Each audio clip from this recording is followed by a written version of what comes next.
This is episode 536 of the Rio Grande Foundation's Tipping Point, New Mexico. I'm Paul Gessing. And I'm Wally Drangmeister. I'm president of the Rio Grande Foundation, New Mexico's free market think tank. You can find out more about the foundation at riograndefoundation.org. Wally, you and I were both doing some traveling recently, and last week, of course, we had this conversation from my hotel room in Chicago, right along the Miracle Mile.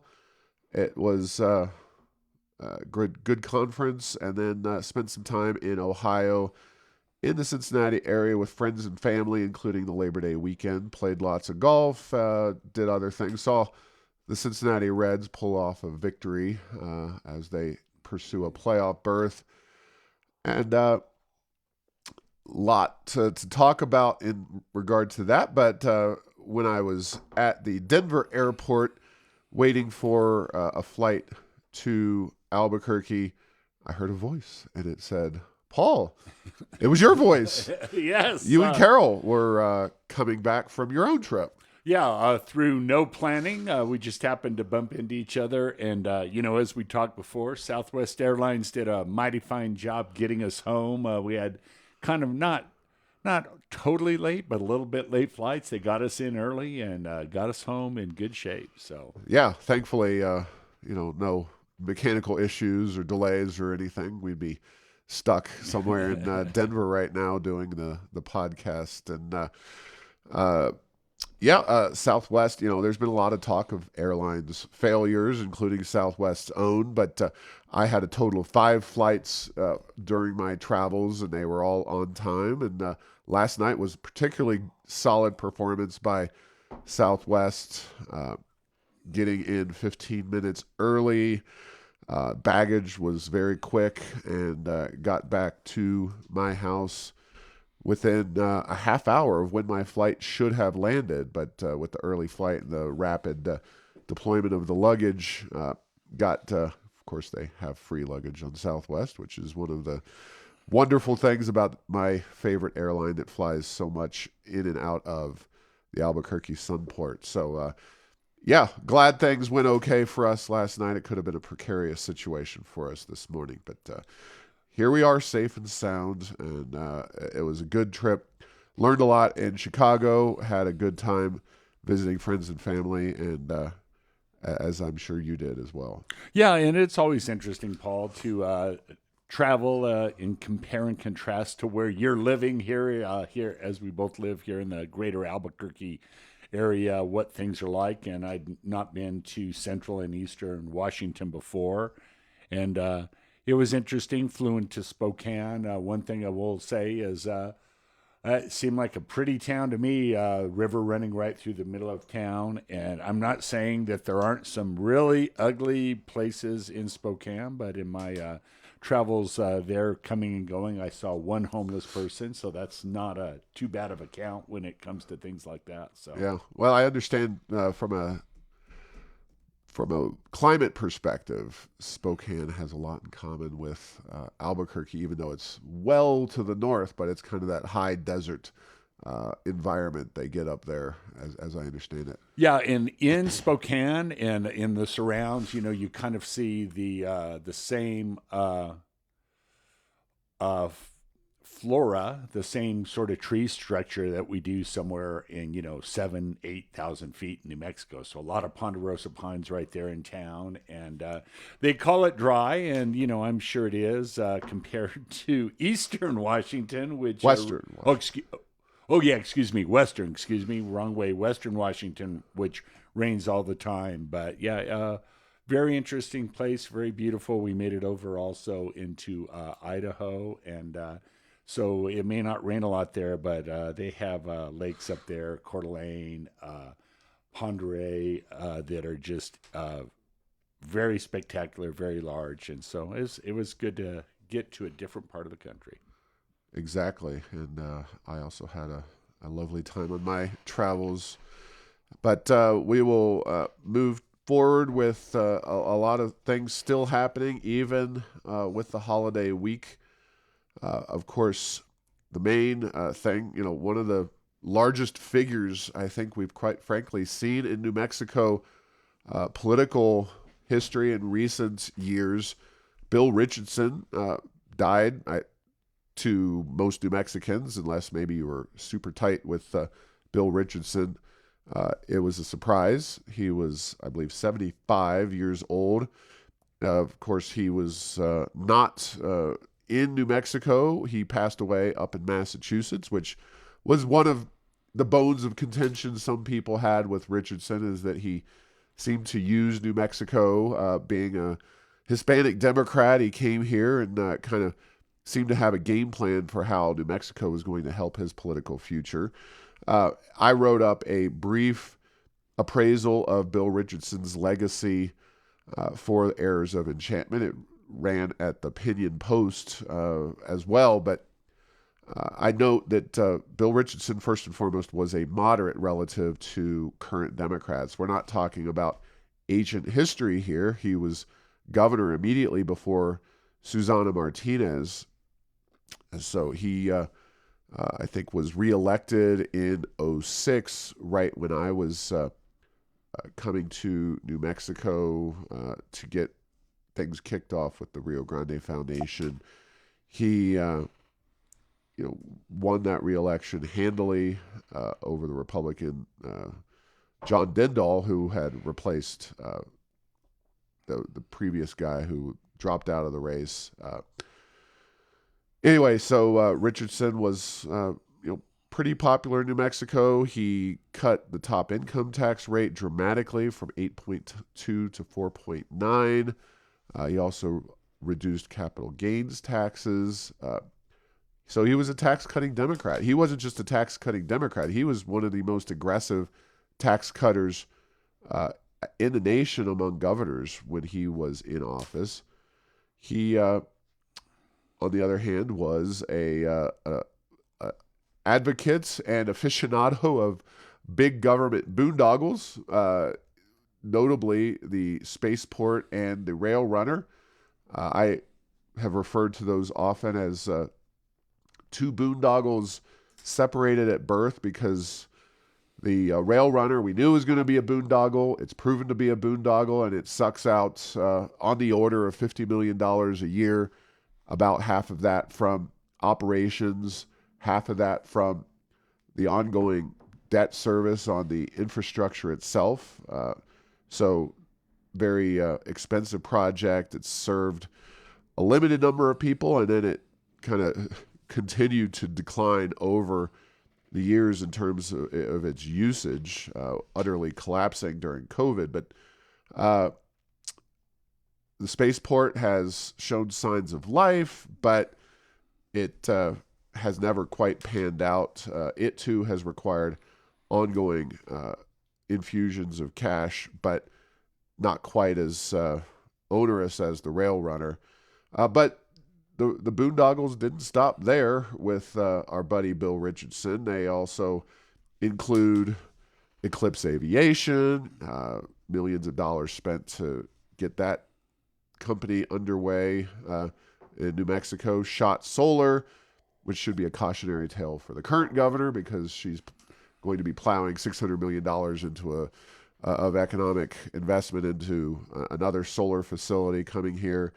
Film subsidies they weren't begun by Bill Richardson, but he created, I think, the modern film subsidy program with a 25% rebate on the film subsidy.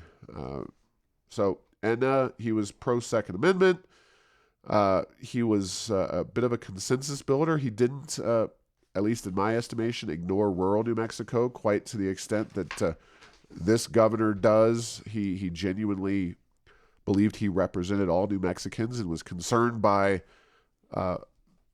opposition to his ideas. Didn't obviously necessarily abandon everything he believed in when there was opposition, but he had a more consensus building approach. He criticized Lujan Grisham for her overly zealous and failed COVID lockdown strategy, including school closures. He sagely pushed legislature and Lujan Grisham to avoid raising taxes as recently as this session. But he also had serious ethical issues He was associated with noted sex trafficker Jeffrey Epstein, and there was real kind of real accusations that he was deep into that situation, which we won't go into great detail on. But he lost a potential role as Secretary of Commerce under Obama due to the pay-to-play and ethical questions that surrounded him. Stuff that's kind of acceptable in terms of you scratch my back, you give me a campaign contribution, I will go ahead and approve a project that will benefit you, or the contract will be approved for you. That kind of thing raised enough ethical questions with Obama that he was dropped, that Richardson was dropped. So, it's a passing of a political giant for sure, but a deeply flawed one, somebody who is light years to the political right of the current crop of Democrats. And I don't, Lujan Grisham's avoided the ethical issues directly that Richardson had, but ethics is only one part of the political game here. Yeah. So, Wally, your thoughts? Well, you covered a lot of the points I had when I think about Richardson. I'll make a couple of points. One, I think his activities, whether it be the rail runner, the spaceport, his promotion of getting pro sports to New Mexico and the like, was very much in the promotional vein. He promoted himself, and in the process was trying to promote New Mexico for that. And so some mixed success from that. And unlike the current governor and the governor previous, Richardson met with people. He met with them a lot. He would do it during the legislature. There was never, like we've seen recently, and we saw a little bit in the Martinez administration, some disconnect from, I didn't know what the other side was thinking, or they went, no one knows what's going on. He met with legislators, and I've had legislators during that time period on both sides of the aisle said, yes, I met with him often. You never were at a lack for what he was thinking. I've also had a legislator, which will remain nameless, who told me that I'd go in there and I was thinking I was going to get something from him, and I'd walk out of that politically, and he would have, along the lines of what you're saying, building some consensus, have got me to do things that I never would have thought I would agree to just 10 minutes before. And then finally, as you say, on the, just a closing, he did have some issues with corruption. Those around him were charged, and some were convicted. In the words of the movie line from My Blue Heaven, convicted, never convicted. He was not, but he was tainted by that. And, there was a time where many, including me, thought that maybe he wasn't the best governor for lots of reasons. But when you go back and look at a lot of his policies, particularly on tax and regulation and other things, he made a lot more progress for New Mexico than others have been able to make. And then a final note is just a little bit of inside baseball. During his administration, there's this thing called the pit rule, where he put a bunch of new regulations on the oil and gas industry that has since been shown a couple of things. One, that the industry was able to adapt to those rules. But two, I think because of how they were structured, it largely set the stage for the massive consolidation. It was one of the things that actually pushed the small players to want to sell out to the larger players, which has continued up to within the last, just recently. That is a huge thing. And as a result, we now have a lot more production in New Mexico because that industry consolidation took place. And I'm not sure that was his goal in any way, shape, or form, but that was an outcome of regulation that he definitely had his finger on the pulse of during his gubernatorial stint. Yeah, I would definitely agree that, Richardson was a people person. He was very charismatic, and that I don't think, and maybe there's a gender aspect here, with the last two governors, Martinez and Lujan Grisham. Maybe it's just Bill Richardson, but definitely charismatic, backslapping kind of guy that when he walked in a room, you knew Bill Richardson was in that room. He was not a shrinking violet by any stretch of the imagination, and that's just reality. So obviously, a lot of other news sites and appraisals of his efforts, whether it's Department of Energy, whether it's the ambassadorship that he held, member of Congress. He had a big role in national affairs.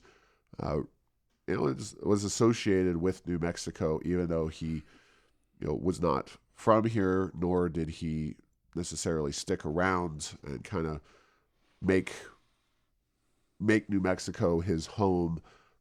Really outside of the shorter time in his life he was the governor of the state. So, some people who really find that to be the number one issue with Bill Richardson. I think it is a real issue, and there were definitely elements of using New Mexico tax dollars to promote himself and the state sometimes at the same time, but definitely Bill Richardson got promoted on the national level. It did not work out to his benefit either in the 2008 presidential primary or to the extent that he was trying to be in the Obama administration. Quite frankly, and I saw it at the time, I was a little surprised. Department of Energy, a very big agency, a big issue. Commerce, I thought a step down, which was what he was offered at the beginning by Obama. And to not even be able to take that was an indicator that his star had kind of waned a little bit due to the ethics challenges. So complicated man. Yeah, and then in his retirement, his job was basically being the face of the United States and negotiating with some pretty bad characters on some hostage exchanges he and the definitely like. did that. So certainly was active in that. So another death getting a lot less attention, but Joe the Plumber, aka Joseph Wurzelbacher, young man, just a few years older than me, but shy of 50 years old. He was a guest at an event we had, a luncheon, sometime around 2009 or 2010. He was, kind of propelled into the spotlight during the 2008 presidential campaign. Of course, that's when Obama was the Democrat nominee and became president. He asked pointedly at a campaign event whether Obama's tax plan was going to impact his ability to purchase a small plumbing business. And Mr. Wurzelbacher became Joe the Plumber. He passed away recently as well. Has relatively young family. There's a website set up to help raise money for that. Wurzelbacher was from Northern Ohio, from Toledo, Ohio. And, anytime somebody comes here and I get to spend one-on-one time with them, whether it's Ken Starr, the famous Monica Lewinsky, Bill Clinton prosecutor, or Joe the Plumber, who came here, I feel like I have a bit of a personal connection. So I wanted to acknowledge his role in politics, and he was a very good man, nice guy to have at a Rio Grande Foundation event, and hopefully folks out there remember him fondly from that particular function. But R.I.P.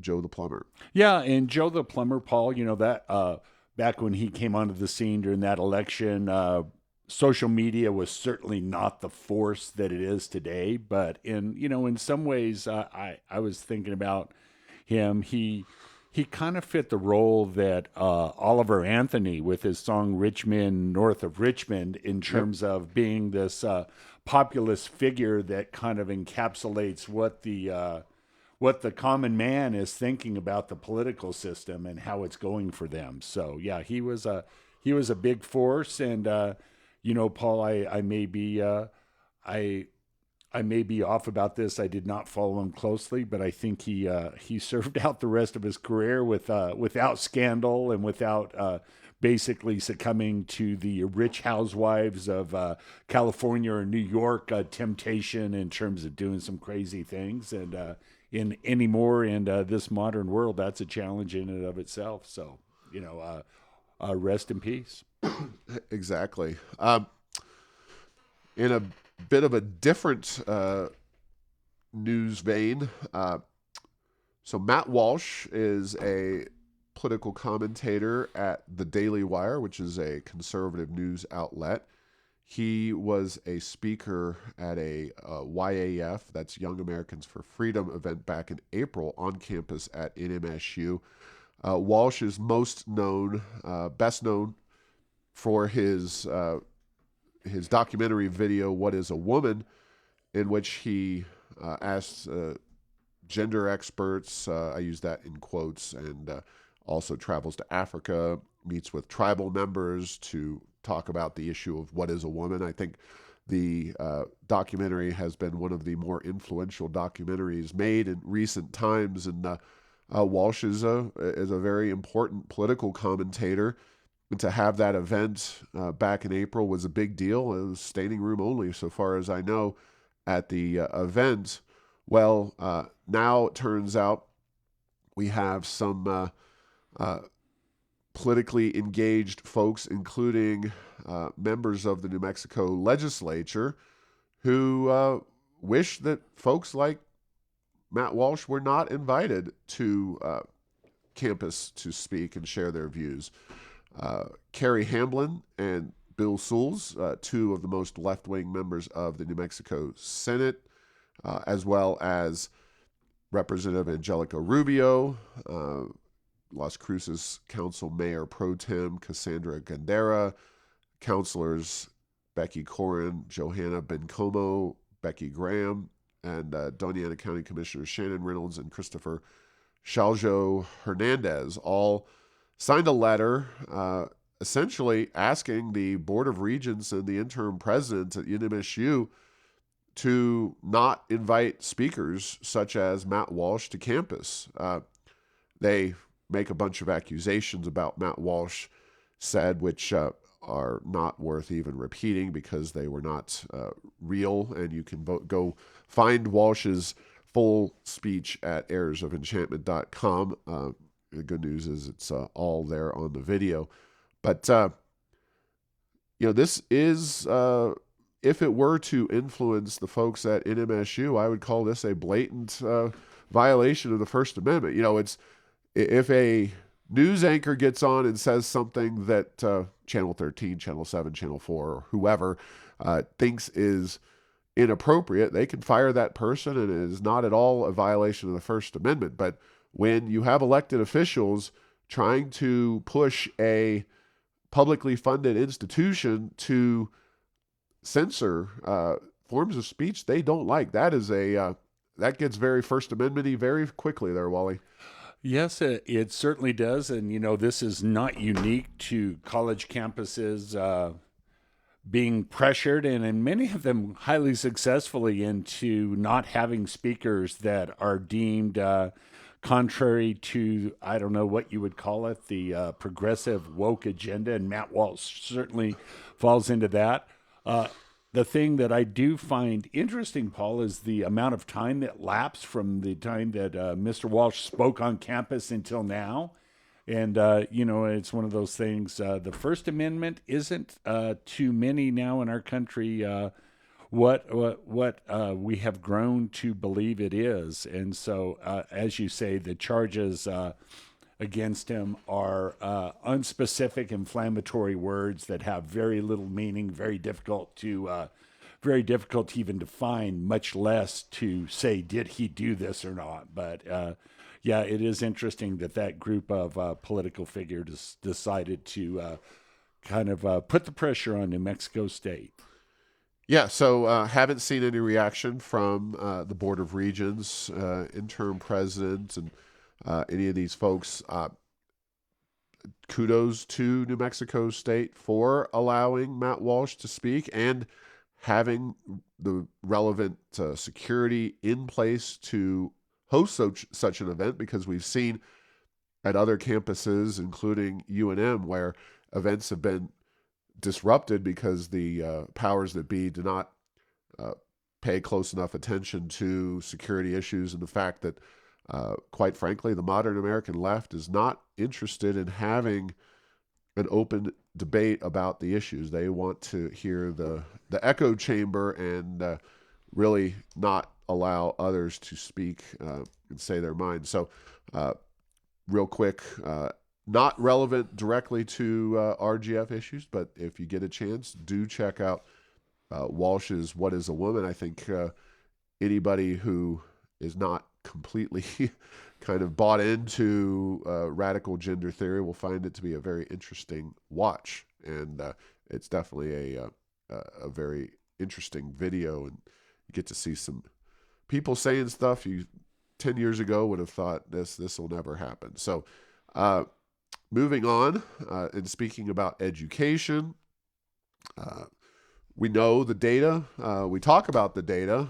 We know that New Mexico faces real challenges with our education system. Mostly I'm talking about K-12. Rio Grande Foundation had a op-ed that ran in newspapers across the state. It included information about our upcoming conference on September 22nd from 9 to 4 p.m. OAKNM.org is where you can find more information and register for that.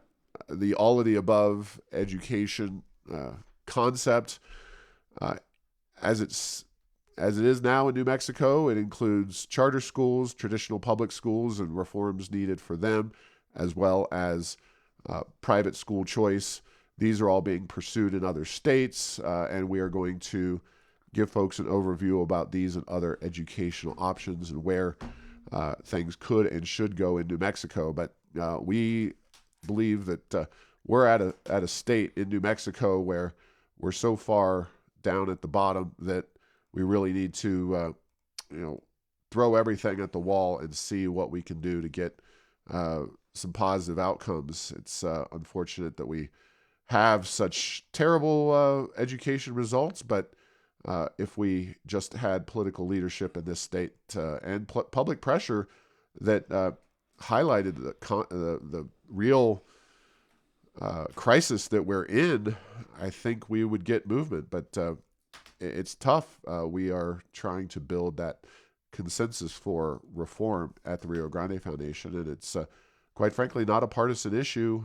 It's not something that only Republicans or Democrats should be engaged in. It's something that all political parties should engage, and hopefully we can start the momentum for education reform from this conference.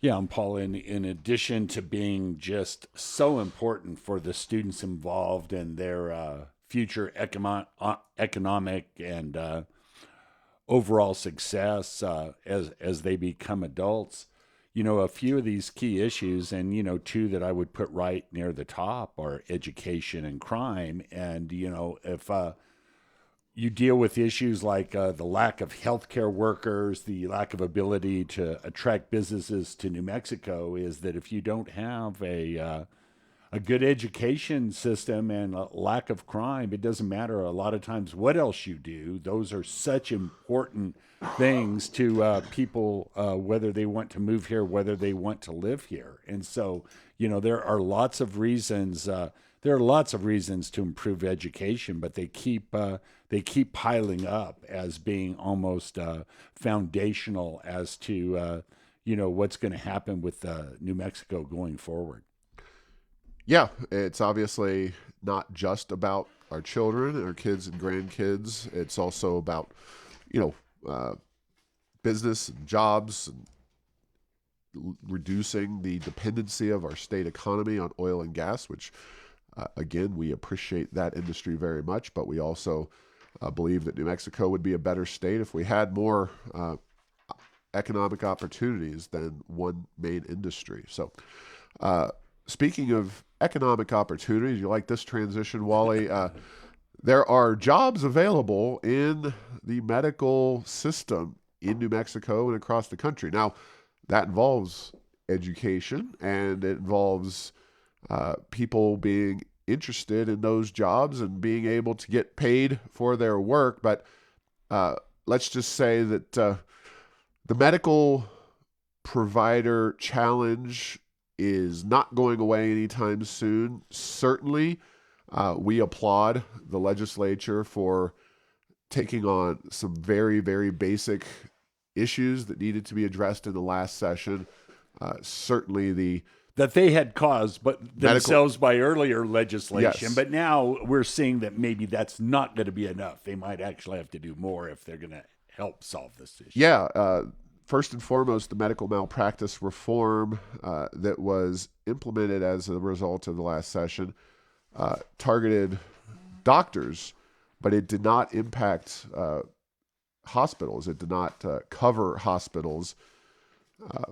And that is an issue, and that's something that came up recently in the Legislative Finance Committee, where you had hospital leaders say that taking the malpractice cap up to $4.5 million per year has left them struggling to find coverage. Now, you'll recall that for some of these clinics, the doctors were facing a jump from $750,000 to $5 million.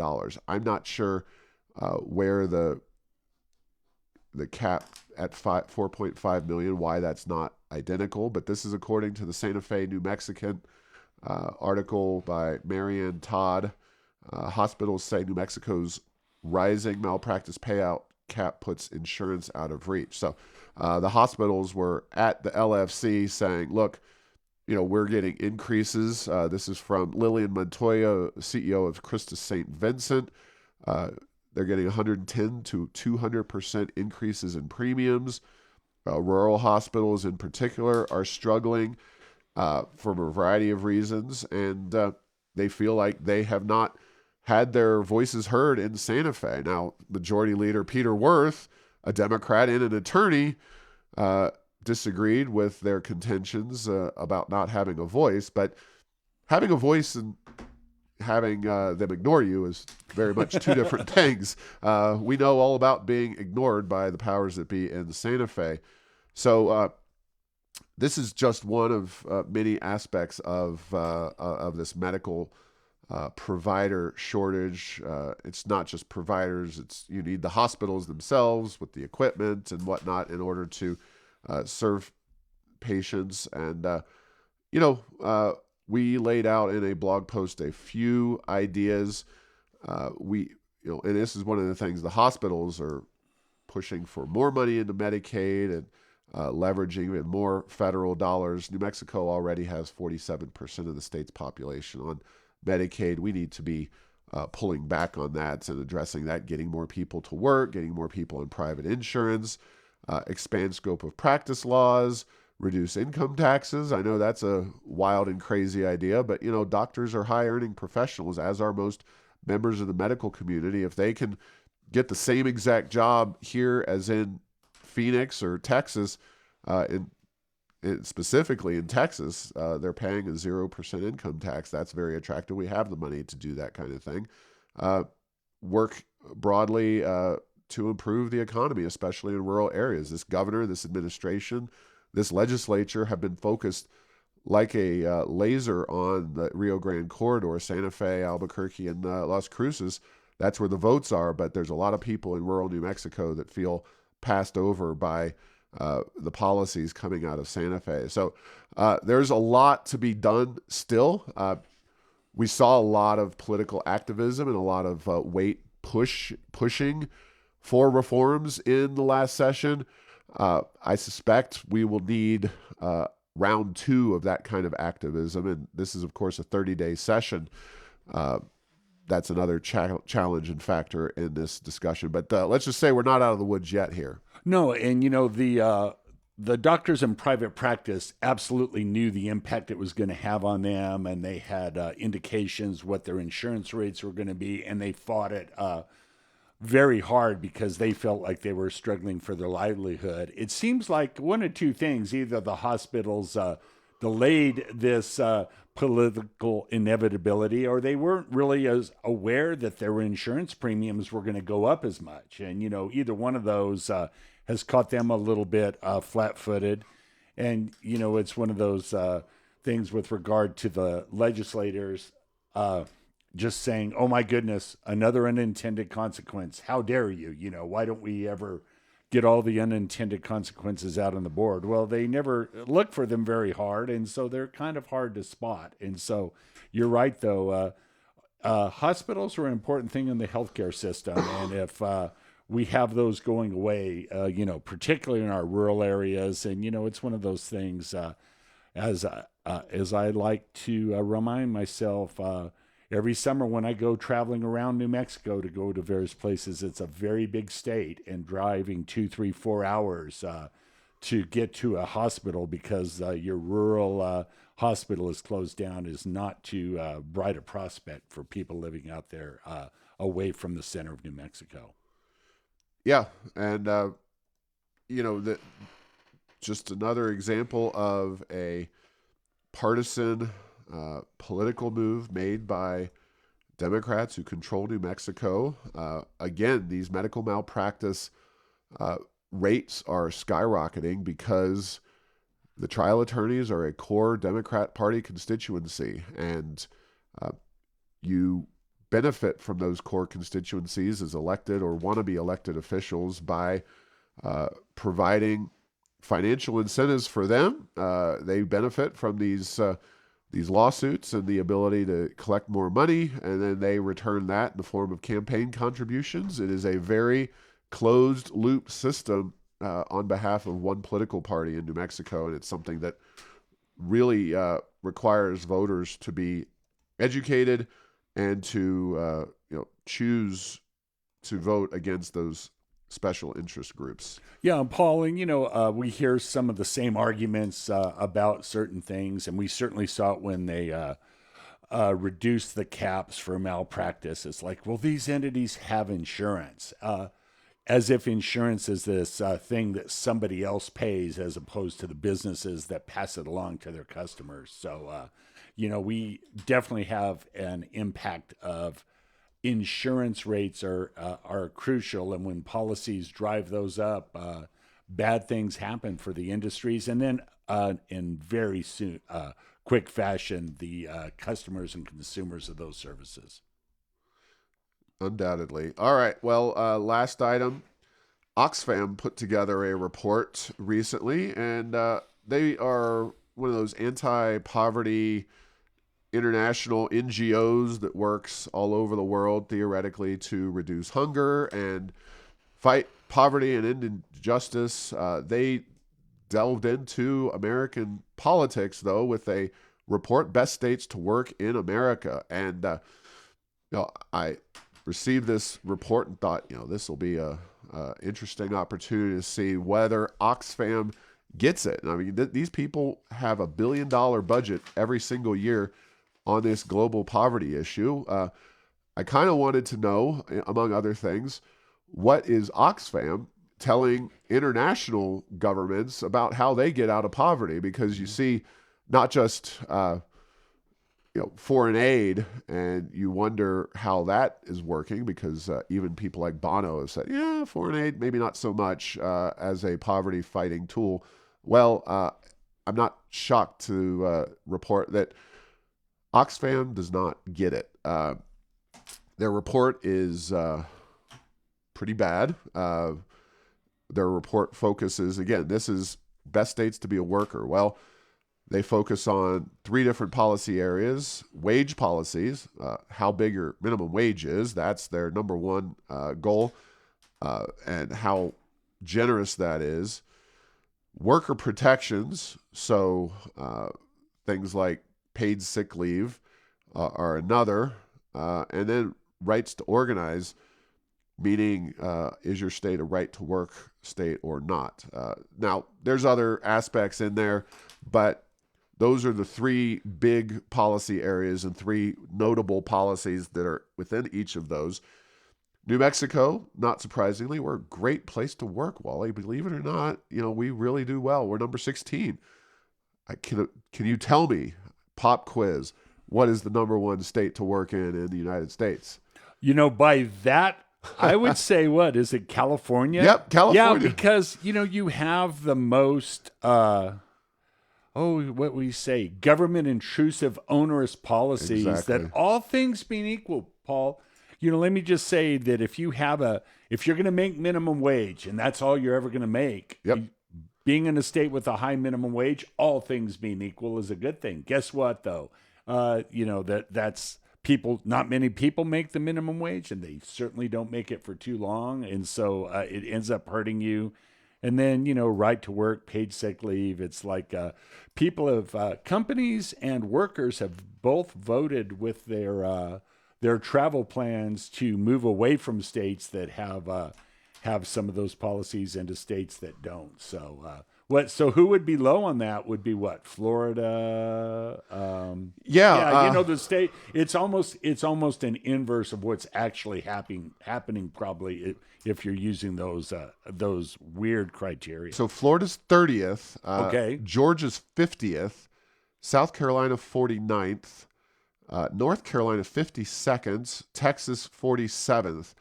Oregon's number 2, Washington State number 5, New York number 4, Massachusetts 6, Connecticut 7.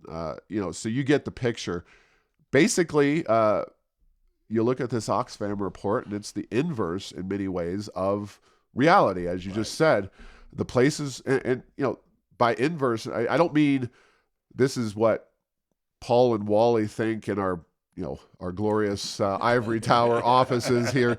Once we have headphones and microphones, we become a lot smarter. We do need the golden microphones, Yep. but this is based on where are people actually moving to. Express preference is something that is just reality when you talk about what people are actually doing. And North Carolina, Tennessee, and others, the 45th. The states where many Americans are moving to are states that have the opposite of Oxfam's policies, whereas people are fleeing California, Oregon to an extent, but certainly New York, Connecticut, New Jersey. Those are places, Illinois, number 10. Those are the places Americans are leaving. So if these policies were so great for workers, they would be where people are moving to, not from. And my only concluding remark here is that, I don't tell people how they should, engage with international organizations and donate their money, but I just have concerns that if you are relying on organizations like Oxfam to help develop third world countries, and they have $1 billion budget to do so, what are they telling people? This is on top of course, foreign aid, which I have great concerns and questions about. So we need to be aware of what some of these international organizations do. It's not good enough to say, I support ending global hunger. Maybe that's what they're primarily doing, is helping people in dire situations merely stay alive. But they're obviously also engaged in the political process internationally. They felt the need to engage here in the United States, even though I don't think Oxfam really works in the United States. So they're obviously not giving out the best and brightest economic advice. Let's put it that way. No, and to emphasize what you said, Paul, this is gonna have no impact in America and the American workers and businesses here, but to the extent that people read this in developing countries and say, oh, we need to be more like California and put these, just handful of basically intrusive policies that really doesn't do anything to get to the heart about what creates jobs and what creates wealth and what creates a good place to live. You could be led dramatically astray. All right. We'll leave it there. Thanks for listening to this week's episode. Find all episodes at tippingpointsnm.com or at the Rio Grande Foundation's YouTube channel. Subscribe to the show at Apple, Stitcher, or tell Google Home to play Tipping Point New Mexico. Thanks to Path 3 Marketing for producing this show.